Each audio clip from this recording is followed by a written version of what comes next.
자, 오늘은 성년의 주일로 지키는 주일입니다. 한 교회 안에 이제 성년이 되는 그 해를 맞이하는 사람들 그렇게 많지는 않겠죠. 교회마다 이제 성년의 주일로 지키면서 이제 아이들 성년이 되는 우리 자녀들을 축하해주고 격려해주는 주일로 지키는 날인 성년의 주일입니다. 우리 교회도 보니까 3명의 자녀들이 있어요. 성년 조금 있다가 이제 간단하게 축하를 해줄 건데 3명의 자녀들이 있는데 한 명은 지금 지방에서 대학을 다녀가지고 못 올라왔고 믿음 생활을 잘하는 친구인데 2명이 오늘 참석을 했습니다. 자, 한번 생각을 해보세요. 이제 부모님들이 20년 전에 이 아이들을 낳았겠죠. 갓난 아이로 이제 태어나서 이 아이들을 키워가지고 이제 유치원에 보내고 그 다음에 이제 초등학교에 보내고 그 다음에 사춘기가 막 오는 나이 이제 중학교, 고등학교를 이렇게 다 보내가지고 20년 동안 키워서 이제 어른이 됐습니다. 몸도 덩치도 그냥 커졌고요. 미초리가 딱 여기 근엄하게 얼굴을 하고 있는데 이제 몸도 어른이 됐고 마음도 정신도 이렇게 어른이 됐습니다.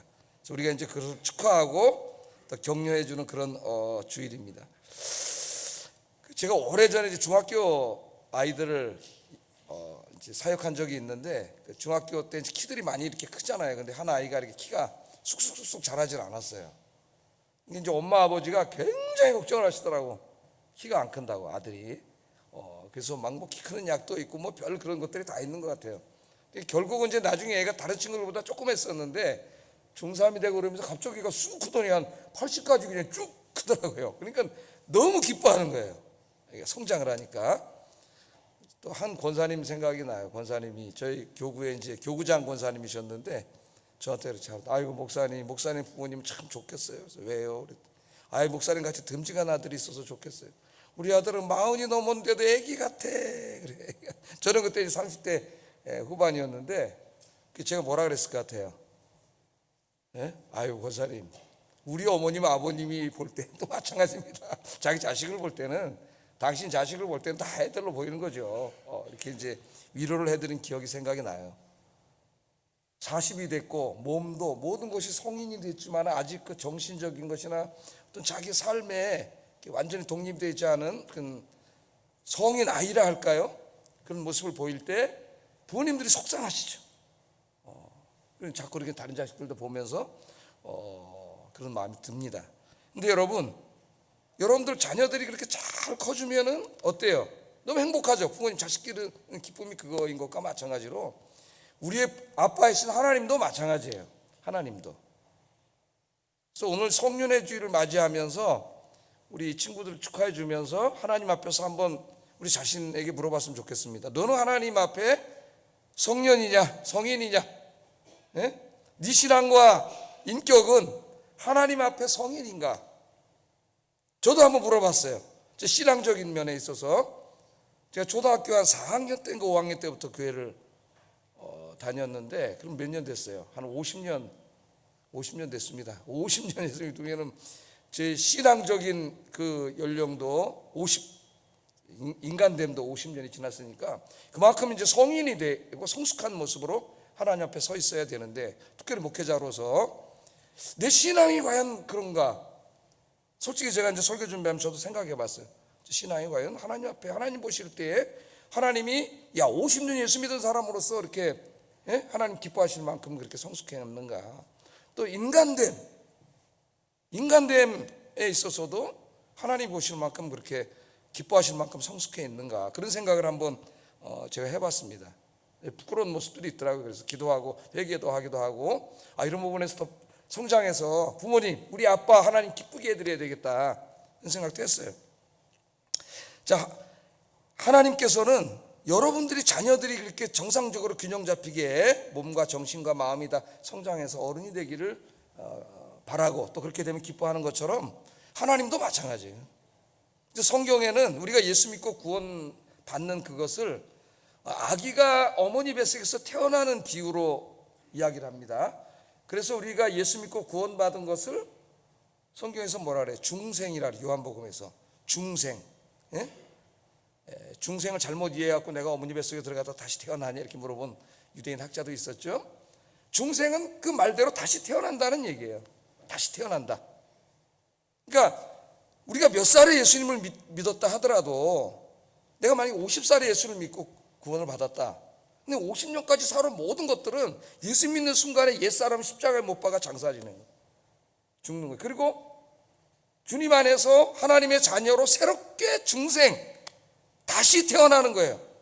다시 태어나기 때문에 내가 예수 믿은 나이가 몇 살이라 할지라도 우리는 하나님 앞에 아기죠. 아기 잘 알잖아요. 이제 아기 나서 엄마로서 아기 잘 크니까 기분 좋죠. 행복하고. 예. 하나님도 마찬가지야. 우리의 믿음이 인격이 이렇게 날마다 건강하게 자라가기를 원하시죠. 하나님께서. 자, 다시 태어났어요. 그러니까 다 아기야.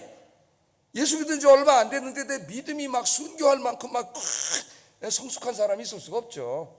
또 예수 믿은 지 얼마 안 됐는데 인격이 예수님의 인격 닮은 막 그런 인격으로 훌륭한 인격이 하루아침에 되지는 않겠죠. 하나님도 그걸 아세요.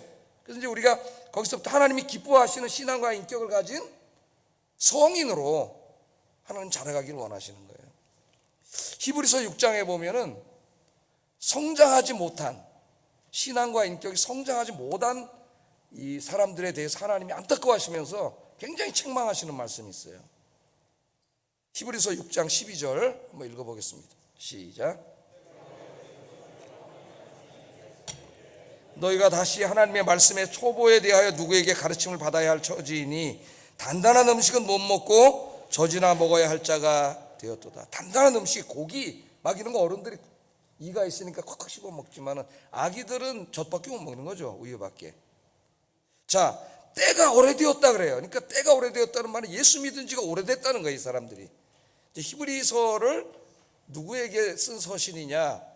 저는 이제 로마에 있는 교인들에게 쓴 서신이라고 생각을 합니다. 로마에 있는 교인들이 예수 믿은 지가 상당히 오래됐어요. 몇 년이라고는 얘기 안 하는데 때가 오래되었다 그래요. 오랫동안 예수를 믿은 사람들입니다.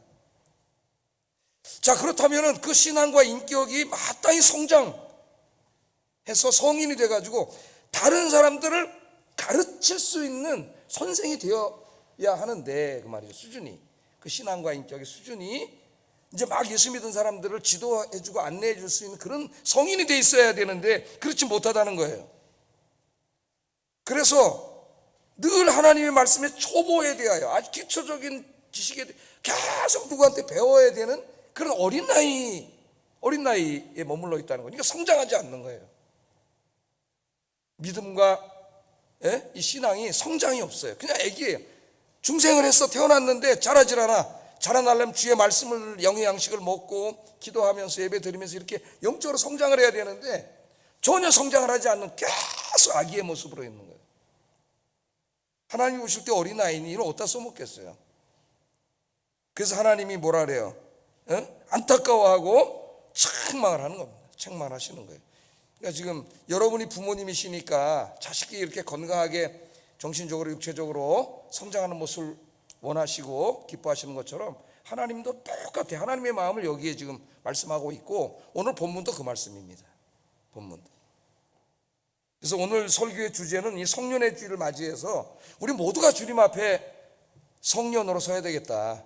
특별히 신앙적인 면과 인간됨에 있어서 이 두 가지를 좀 생각해 보려고 해요. 하나는 신앙에 있어서의 성숙, 성인. 또 하나는 인간됨에 있어서의 성숙함. 이 두 가지에 대해서 말씀 좀 전하려고 합니다. 자, 첫 번째 신앙의 성장에 대해서 얘기해요. 신앙의 성장. 성장해야 어른이 되겠죠? 그래서 우리는 늘 성장해야 돼요. 생명이 있는 것들은 늘 성장합니다. 근데 이런 것들은 성장이 없죠. 성장이 없으니까 생명이 없기 때문에 자라질 않아요. 생명이 없으니까.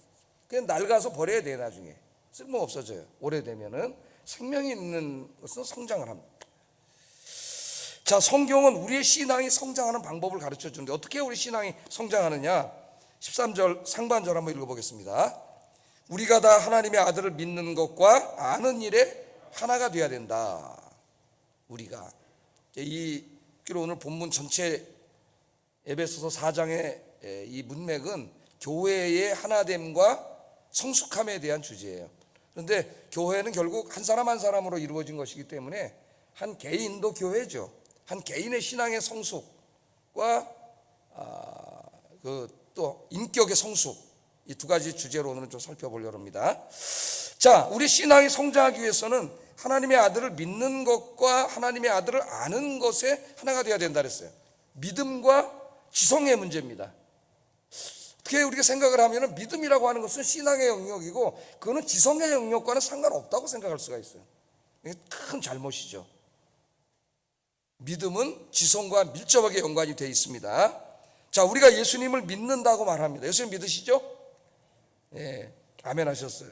근데 이것만으로는 부족합니다. 여러분이 예수님에 대해서 무엇을 믿습니까? 무엇을?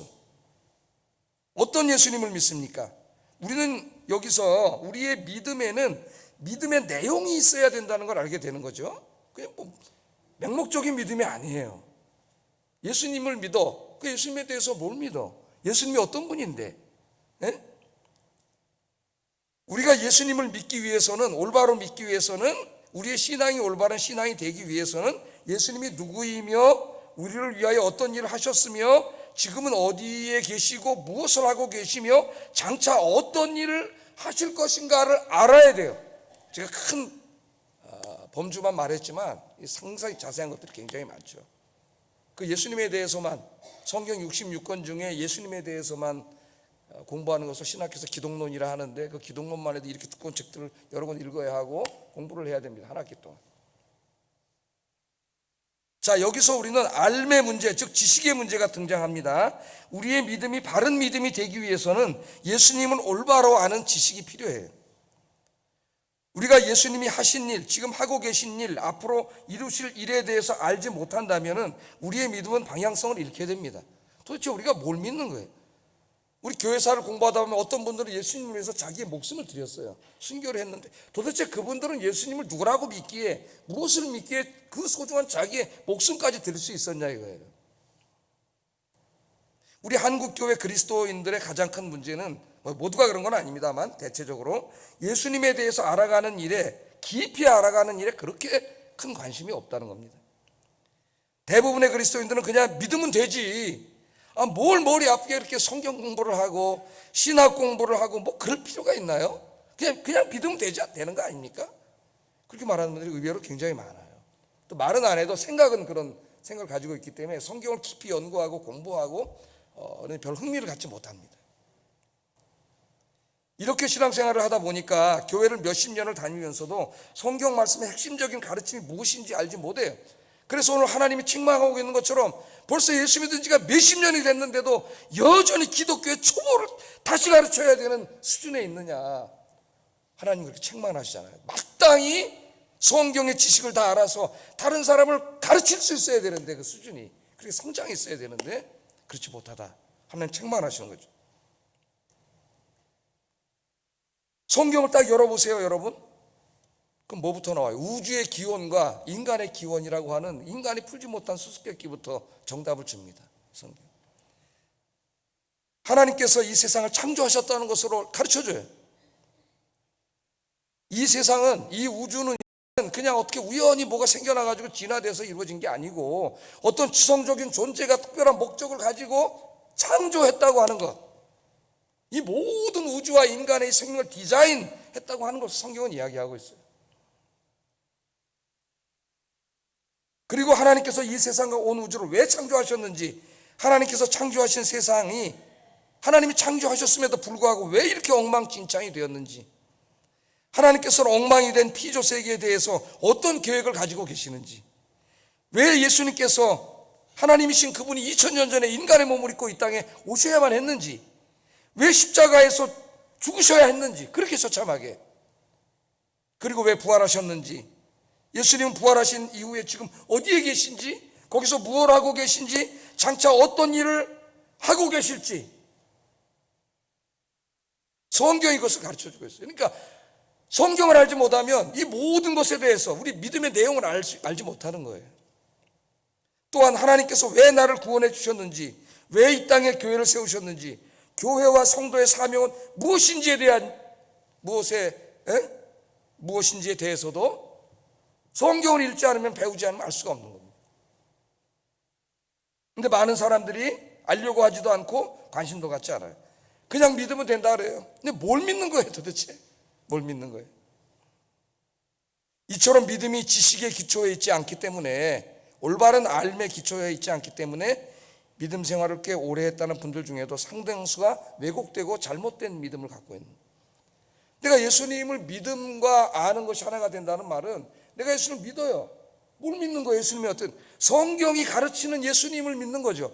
그렇기 때문에 성경의 말씀을 알아야 되는 거예요. 내 생각대로 예수님을 믿는 게 아니에요. 그러니까 막 이단이 생기고 이단이 빠지는 거예요. 자, 그래서 그러다 보니까 어떤 분들은 예수님을 자신에게 건강을 주고 돈 많이 벌게 해주는 분으로 믿고 있습니다. 또 어떤 분들은 예수님은 신비한 영적인 체험을 주시는 분으로 믿고 있어요. 그 오해하지 마세요. 우리 예수님은, 우리 인간이 육신의 몸을 입고 있기 때문에 이 땅에 살아가는 동안 육신의 필요가 있어야 된다는 것을 알고 계십니다. 그래서 일용할 양식을 위해서 기도하라고 그러셨어요. 일용할 양식을 공급해 주시는 분은 하나님이라고 말씀하셨어요. 그러니까 우리 인생의 문제에 대해서 우리가 기도해야 됩니다. 그걸 하지 말라는 게 아니에요. 하나님은 우리 인생에 대해서, 육의 문제에 대해서 관심이 없다는 게 아니에요.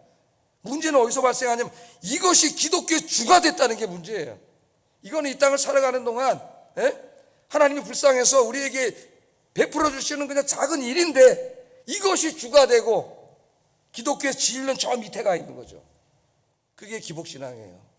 그게 문제라는 거예요. 그게 문제. 그러다 보니까 어떤 사람들은 막 신비한 체험하고 방언하고 막 환상 보고 막 귀신 쫓아내고 이런 쪽으로 그러다 보니까 그런 쪽을 유혹하는 모든 데가 다 이단들이에요. 이단으로 가는 거예요. 예수님을 알지 못하고 예수님께서 행하신 일과 가르침을 알지 못하면 어떻게 되느냐? 14절에 이렇게 얘기합니다. 끔찍한 일이 벌어집니다. 14절 한번 읽어보겠습니다. 시작.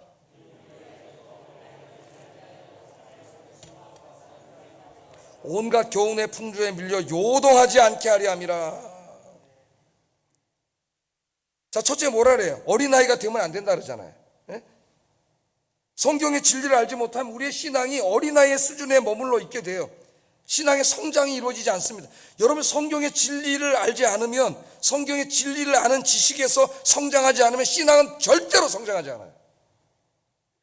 여러분들이 성경과 신학적인 지식을 많이 알고 그 많이 아는 말씀들과 지식들을 믿음으로, 신앙으로 받아들이는 그 과정 속에서 그만큼 여러분의 믿음의 양이 커지고 성인이 되는 거예요.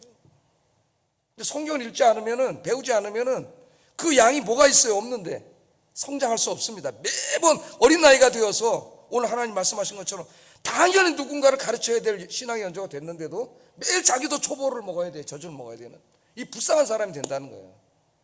하나님이 보실 때 얼마나 속상하겠어요. 그 사람 자라야 되는데 10년 20년 됐는데 아직도 매일 어린애야. 행동하는 게, 말하고 행동하는 게. 그게 하나님이, 부모님이신 하나님, 아빠이신 하나님 마음 아픈 거죠. 자, 어린아이 수준에 머물기 때문에 세상 사람들의 속임수에 넘어가게 된다 그러죠. 여기 보면 성경에. 또 간사한 유혹에 빠지게 되고 온갖 인간적인 거짓 교훈들에 속아서 그 신앙이 매일 요동친다 그랬어요. 요동쳐. 신앙이 좀 이렇게 안정이 돼가지고 아무리 막 풍랑이 일어나고 파도가 쳐도 흔들리지 않는 이런 어른 신앙이 돼야 되는데 요동쳐요. 신앙이. 여기 가서 저 사람 말 들으면 또 요동쳐. 드라마 보다 또 그 드라마 주인공 보다가 또 요동치고, 광고 보다가 또 요동치고.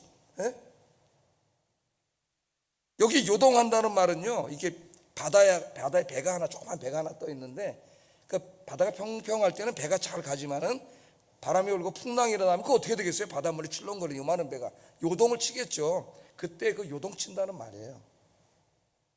그러니까 믿음의 거인이 된 사람, 믿음의 성인이 된 사람은 풍랑이 쳐도 요동치지 않아요. 흔들리지 않아요. 확고한 지식 위에 믿음이 기초해 있기 때문에 흔들리지가 않습니다.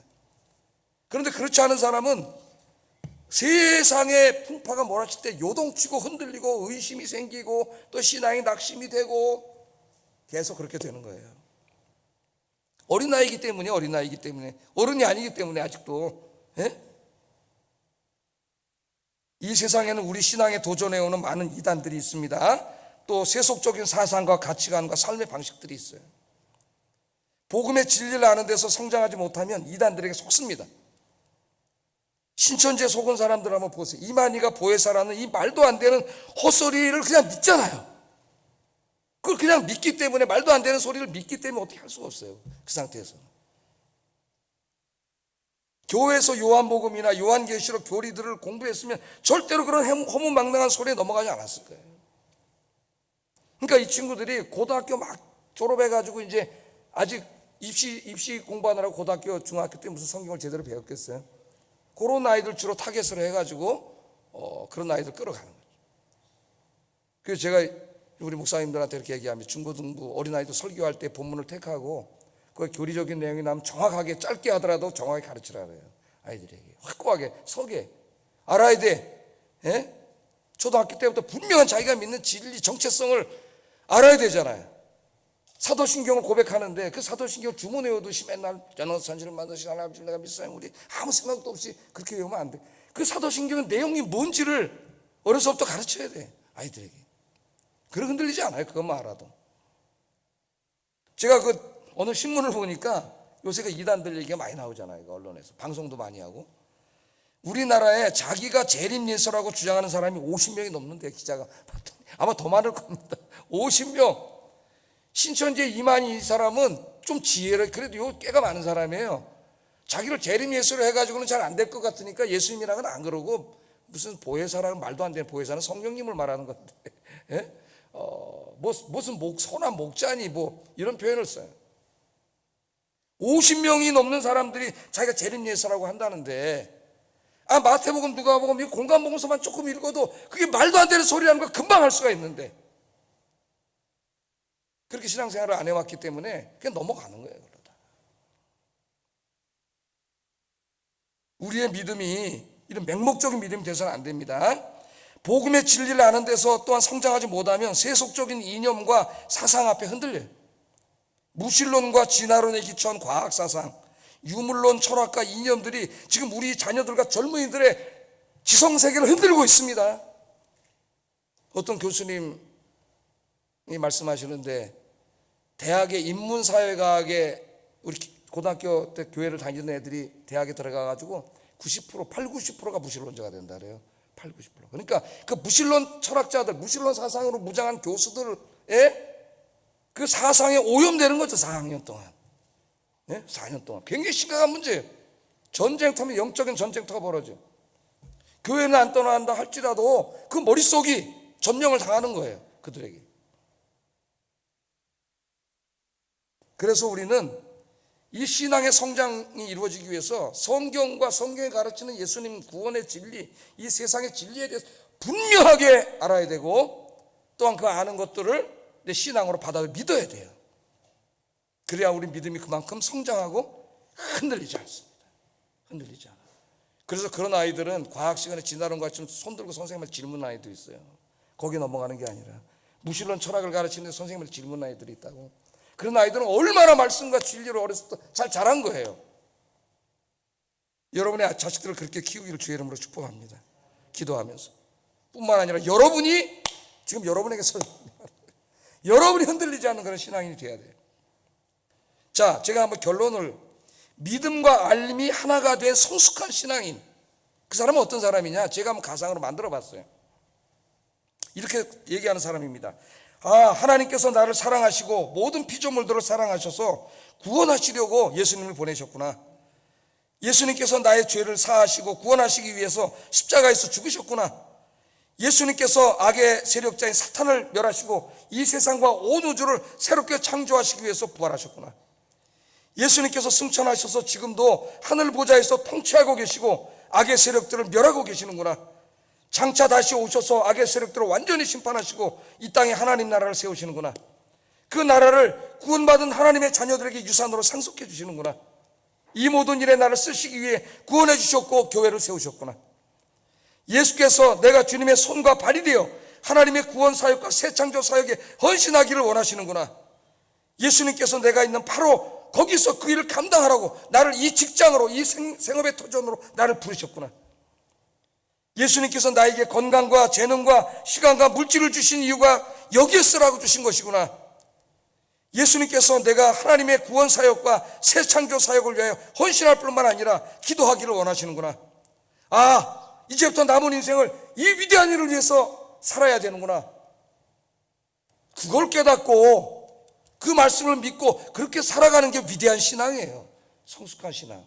예수 믿고 돈 많이 벌고 잘 되고 세상에 잘 되고, 이게 아니라 하나님이 온 우주 만물을 창조하시고 그 우주 만물을 창조하셔서 계획하신 그 계획, 인간이 망가뜨려 놓은 세상을 또 하나님이 어떻게 구원하시고 어떻게 새롭게 창조하셔서 이 우주를 어떻게 이끌어 가실 것인가, 그 우주론적인 계획 속에서 나의 인생의 의미가 뭐고 내가 하는 이 직장일, 이 일의 의미가 뭔가를 그 안에서 깨닫고 살아가는 사람이 진짜 그리스도인입니다. 그리스도인. 그게 바로 성숙한 그리스도인이고, 하나님은 우리가 그런 사람이 되기를 원하세요. 미신의 수준에서 벗어나서. 그러려면 지금 제가 큰 것만 말씀드렸지만 지금 이 신학적인 내용들에 대해서 알아야 되는 거죠. 내가 그냥 직장을 다니더라도 그냥 밥 벌어먹기 위해서만이 아니라, 물론 그것도 중요한 이유예요. 1차적인 목적은 내가 돈을 벌고 가족의 생계를 이끌어가고 아이들 교육시키고 나도 좀 어느 정도 여가도 하고, 물론 그런 계획이 있지만 거기서 머무른다면 하나님 믿는 사람이 아니에요. 그건 모든 사람이 다 아는 거예요. 우리 그리스도인 그 이후에 한 단계 더 생각을 해야 돼요. 왜 하나님이 나를 이곳으로 부르셨는가? 왜 하나님이 나에게 이런 것들을 주셨는가? 이런 것들을 하나님 나라를 위해서 내가 어떻게 써야 되는가? 하나를 더 생각하는 사람이 믿음의 사람이에요. 여러분들이 그렇게 되기를 주의 이름으로 축복합니다. 자, 이런 성장이 있어야 되고요. 그게 성인이에요. 성인, 하나님 보실 때. 두 번째는 인간됨이 성장해야 된다. 인간이 성장해야 된다. 그리스도인들은 참 신앙인일 뿐만 아니라 참 인간이 되어야 됩니다. 이게 안 되는 거예요. 사실 목사들도 안 되고 사람들이 잘 안 되는, 오죽 이게 잘 안 됐으면은 톰 라이트라고 하는 신학자가 그 목사들 모인데 그런 데 가서 보고 그 사람들이 그 인간됨에 성장하지 않는 모습을 보고 그리스도인의 미덕이란 이렇게 두꺼운 책을 다 썼어요. 너무 안타까워가지고. 이게 예수 믿고 그다음 중요한 게 신앙적인 면만 있는 게 아니라 우리의 인간됨이 하나님의 형상을 점점 닮아가서 오늘 성경에 나왔듯이 예수 그리스도의 온전함에 이르기까지 그런 참 인간의 모습으로 성장을 해야 되는데, 이 인간의 성장 변화가 없는 거예요. 자, 오늘 13절 한번 읽어보겠습니다. 시작. 온전한 사람을 이루어 그리스도의 장성한 분량이라는 말은 그리스도의 온전함, 강조용법입니다. 그리스도 자체가 온전한 분인데 그리스도의 온전함이 또 강조했어요. 충만한데 이르기까지 그런 사람이 돼야 된다는 거예요. 그러니까 우리가 온전한 사람이 돼야 되는데, 인간됨이 성장해야 되는데 그 목표가 예수님이에요. 어떤 우리 인간의 역사 속에 살았던 어떤 위대한 사람이 아니고, 그 정도 수준이 아니고, 역사 속에 오셨던 가장 위대한 선생님, 인격자, 참 인간이신 예수님이에요. 예수님. 그게 목표입니다. 예수님이. 15절도 한번 읽어보겠습니다. 오직 사랑 안에서 참된 것을 하여 범사의 교회까지 자랄지라. 그는 머리니 곧 그리스도라. 같은 말씀이죠. 그리스도까지 자라가라 그랬어요. 자라가라. 아이가 태어나서 갓난아기잖아. 이제 이게 점점 성장해 가라는 거죠. 자라가야 돼요. 여기 온전한 사람이라고 번역을 해놨는데, 텔레이오스라는 헬라어를 번역한 것으로서 원래 구약에서는 하나님께 바쳐진 희생제물에 대해서 쓰던 말이에요. 그러니까 하나님은 온전하고 거룩하신 분이기 때문에 하나님께 바쳐지면은 온전한 것을 드려야 되죠. 그리고 드려지면 그것은 온전한 것이 되는 거예요. 그런데 이것이 이제 사람에게 쓰일 때는 성숙하지 못한 어린아이와 반대되는 개념으로 쓰입니다. 이때는 성장한 혹은 성숙한 그런 말이에요. 이 본문에는 이 온전하다는 말이 두 가지 의미가 다 있어요. 하나님 앞에 온전한 자는 인간됨이 성장해서 성숙한 사람이에요. 성숙한 사람. 우리 그리스도인들은 믿음이라고 하는 신앙뿐만 아니라 한 사람이 인간이라고 하는 인간됨에 있어서도 훌륭한 사람이 되어야 됩니다. 인간. 위대한 인간이 되어야 되는 거죠. 위대한 인간. 자, 그래서 우리가 우리의 믿음, 신앙이 자라는 것을 힘써야 하는 만큼 나의 인간성의 변화를 위해서 힘써야 돼요. 인간성의 변화. 이게 중요합니다. 자, 예수 믿고 구원받은 후에 여러분이 언젠가 예수 믿었잖아요. 그때부터 여러분이 주님 앞에 갈 때까지의 그 남은 기간, 인생의 기간의 의미가 뭐냐? 바로 이 인간됨이 계속해서 어떻게 돼요? 성숙해가는 기간이라고 생각을 하셔야 돼요. 신학에서는 이제 성화라 그러는데, 심리학에서는 인간됨의 성숙함이에요. 인간의 성숙함. 계속 아기였잖아요. 그 아기의 수준에 있던 인격이 계속 예수님의 그 장성한 분량에 이르기까지 성장해 가는 거죠. 성장. 계속되는 거예요. 그래서 독실한 그리스도인이면서 정신과 의사였던 스캇 팩, 제가 가끔 요새 말씀을 드리는데, 이 사람이 쓴 책 중에 아직도 가야 할 길이라고 하는 책이 있습니다. 아직도 가야 할 길. 벌써 제목이 뭔가를 보여주잖아요. 아직도 가야 할 길. 우리 인생에서 누구도 나는 다 됐어, 이만하면 완전하지, 이럴 수 있는 사람은 없는 거죠.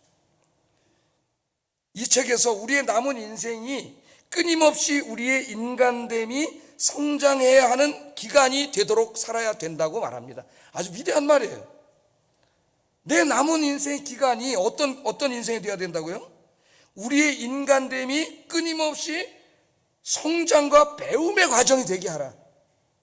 여러분의 인생이 오늘부터 주님 앞에 갈 때까지 인생 성장과 배움의 기간이 되게 하라는 거예요.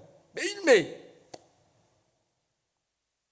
여러분, 그래서 이 책이 쓰여질 때는 이 사람이 예수 믿기 전이에요. 선불교에서 교회로 왔다 갈까 말까 막 이런 상태에 있던 때 이 책을 썼는데, 저는 이 책을 읽고 기독교인이라고 생각을 했어요. 생각이 너무나 기독교다워서. 근데 그 다음 책부터 이제 예수님께로 돌아왔더라고요, 이 사람이. 그래서 또 위대한 책들을 많이 쓰게 되는데, 그 다음부터 이 정신과 의사나 심리학자들이 말하는 가장 성숙한 인간의 모습은 뭘 것 같아요, 여러분? 남을 배려할 줄 아는 사람입니다. 배려할 줄 아는 사람. 근데 신학에서도 마찬가지예요. 신학에서 인간론을 배울 때 가장 성숙한 인간, 하나님의 형상이 가장 회복된 인간의 모습은 타자를 배려하는 사람이에요. 배려하는 사람. 여러분들은 어떤 사람입니까? 여러분들은? 네? 우리가 말 한마디를 해도, 또 행동을 하나 하더라도 나 혼자가 있고 내 말을 듣고 내 행동을 보는 사람 있잖아요. 내가 이렇게 행동하고 이렇게 말을 할 때 이 사람이 어떻게 느낄까, 이 사람의 감정은 어떻게 될까, 이런 것들을 충분히 배려하고 굉장히 그런 배려심 속에서 말하고 행동하는 사람이 있어요. 그 사람은 굉장히 신앙이 성숙한 사람이에요. 그런데 어떤 분은 함부로 말을 해요. 자기 기분 내키는 대로 말을 해. 막 말을 집어던져, 자기 성질을 하는 대로. 그래가지고 어떻게 해요? 상대방에게 깊은 상처를 주고 기분을 상하게 하고 아프게 하고. 이것은 굉장히 비성숙한 모습을 보여주는 거예요. 그러니까 애기죠, 애기. 아직 성장하지 않은 인간이. 교회 오래 다녔는데 그냥 그 옛날 죄악의 습관 속에 머물러 있는 안타까운 거예요. 자, 여러분, 하나님이 인간을 창조하셨을 때 우리 인간론을 배우면 제일 먼저 하나님의 형상으로 지음을 받았어요. 하나님의 형상으로 지원받았다는 것은 하나님을 반영하는 존재로. 근데 하나님은 어떤 분이에요? 하나님은 사랑이라 그랬어요. 그 하나님의 사랑을 반영하는 존재로 지원받았어요. 그게 하나님 형상의 핵심이에요. 그래서 우리는 맨 처음에 하나님을 사랑하고 나 아닌 타자, 이웃들을 사랑하고 하나님 우리가 허락하신 자연환경을 사랑하는 그런 관계 속에서, 사랑의 관계 속에서 우리가 살아갔습니다. 적어도 죄 짓기 전에는. 그러나 죄 짓고 타락해서 사탄이 우리 마음속에 들어오면서 하나님에 대해서 자기 주장, 타자에 대해서 자기 주장, 또 하나님이 우리에게 삶의 환경으로 주신 자연에 대해서 자기 주장해.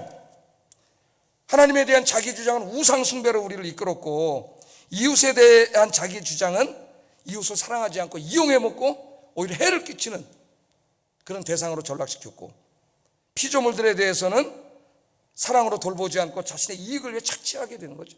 그래서 오늘날 이 환경 문제가 발생하는 거예요. 이처럼 타락한 인간성을 상실한 인간의 가장 큰 특징은 이기주의, 자기중심주의라고 제가 누누이 이야기합니다. 원래는 사랑은 뭐예요? 타자를 향해 열린 마음이죠.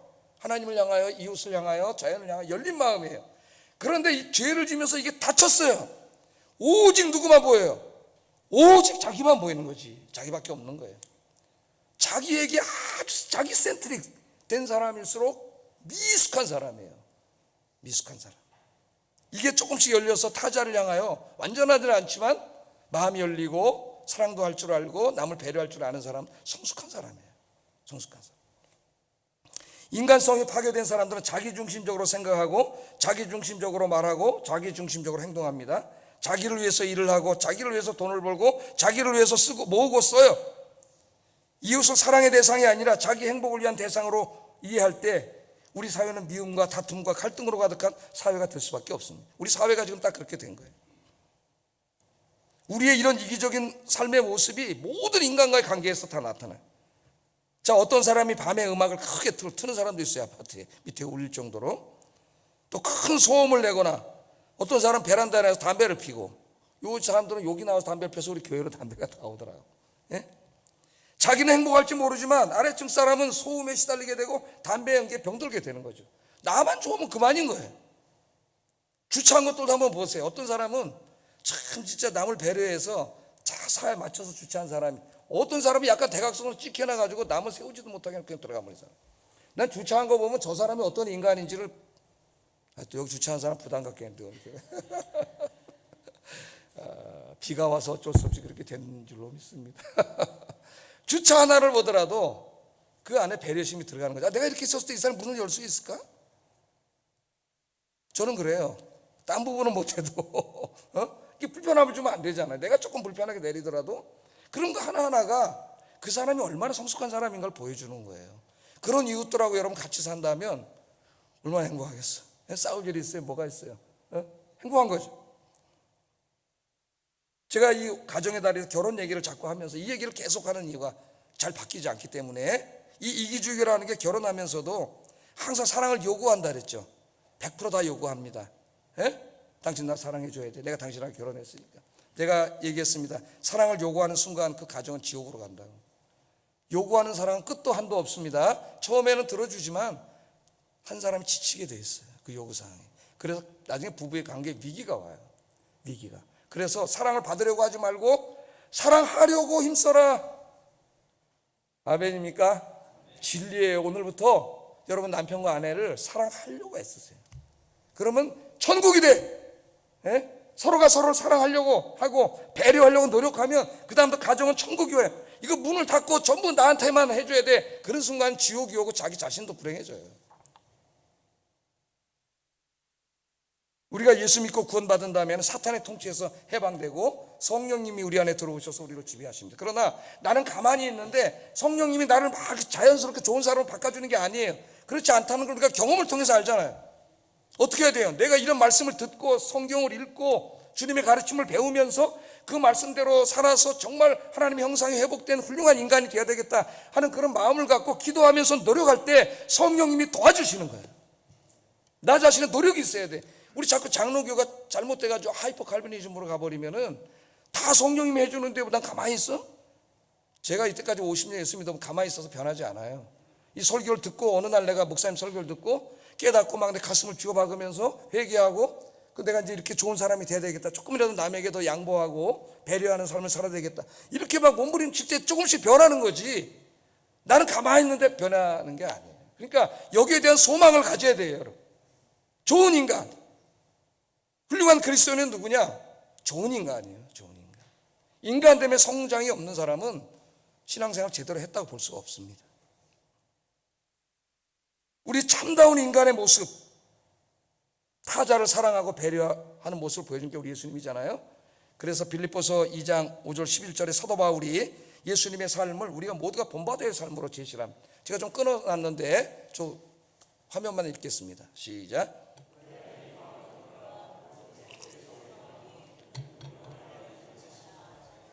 종의 형체를 가지사 사람들과 같이 되셨고 자기를 낮추시고 죽기까지 복종하셨으니 그 십자가에서 죽으십니다. 이 뭐예요? 자기를 줌과 자기 희생의 삶이죠. 지금 빌립보 교회 안에서 자기들끼리 다 자기를 내세우고 있어요. 성도들이 훌륭한 교회인데 훌륭한 사람도 죄성이 있기 때문에 이 관심을 안 가지면 자기도 모르게 자기가 튀어나와요. 이게 교만이에요. 일종의 교만.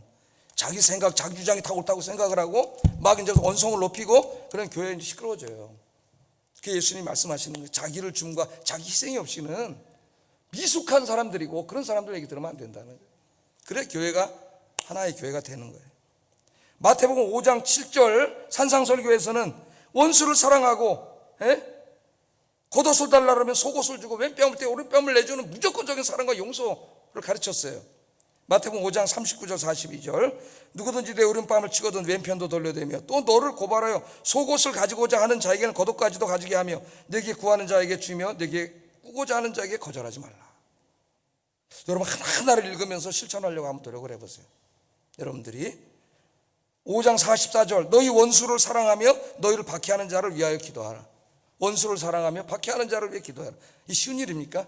그러나 주님은 그런 삶을 사셨고 우리에게 그런 성숙한 인간됨의 모습을 요구하고 있습니다.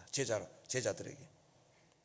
또 고린도전서 13장 4절 7절에는 이러한 그 타자에 대한 사랑과 배려가 인간의 관계 속에서 어떻게 나타나야 되는가를 가르쳐줘요. 고린도전서 13장 4절 7절 하나하나 해석은 못합니다. 오늘 읽어보겠습니다. 시작. 사랑은 자랑하지 아니하며 교만하지 아니하며 무례히 행하지 아니하며 자기의 유익을 구하지 아니하며 성내지 아니하며 악한 것을 생각하지 아니하며 불의를 기뻐하지 아니하며 진리와 함께 기뻐하고 모든 것을 참으며 모든 것을 믿으며 모든 것을 바라며 모든 것을 견디느니라. 여러분 한번 가정에 가서 남편과 아내 사이에서부터 실천해 보세요. 이 말씀 그대로. 사랑은 오래 참고.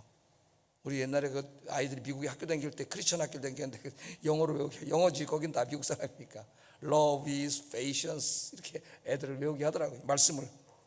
사랑은 오래 참고 온유하고 시기하지 않고 자랑하지 않고 교만하지 않고 하나하나를 여러분 제가 이제 고린도전서 강해로 다시 돌아가면은 이 부분을 강의할 때 자세히 이 말씀들은 이야기하겠어요. 온유함과 겸손, 시기하지 않고 자랑하지 않음, 교만하지 않음, 무례하게 행하지 않음, 자기의 유익을 구하지 않음, 성내지 않음, 악한 것을 생각하지 않음, 모든 게 인간 관계 속의 성숙이에요. 여러분 성경의 사랑은 어떤 형용사가 아닙니다. 오, beautiful 형용사가 아니에요. 명사가 아니에요. 동사야, 동사. 옛날에 그랬죠. 사랑은 움직이는 거야. 그 성경에서는 못하네. 사랑은 타자를 향한 구체적인 희생과 사랑의 실천이에요. 말로 하는 게 아니에요. 이 모든 가르침의 핵심은 타자에 대한 사랑과 배려. 그래서 타자는 이제 나 아닌 다른 사람을 철학자들이 하는 말입니다. 타자. 성경에서 이웃이라고 얘기 많이 하는데 이 타인들을 사랑하고 배려할 줄 아는 사람, 그 그릇이 점점 더 크고 성숙한 사람일수록 그 사람이 더 하나님 앞에 인간됨이 성숙한 사람. 그러니까 여러분 한 사람이 신앙생활을 제대로 했느냐를 보려면 그 사람의 인간됨을 보면 돼요. 그래서 말하는 것, 행동하는 것, 거기에 그 사람의 수준이 다 나와 있어요. 수준이. 오늘 이제 이 성년의 날을 맞이하면서 우리 모두가 하나님 앞에 이렇게 신앙과 인간됨의 성인이 되어야 되겠다. 이런 말씀을 증거했습니다. 그러면서 우리의 인생의 과정은 난 이제 다 됐어가 아니라 계속 어떤 과정이라고요?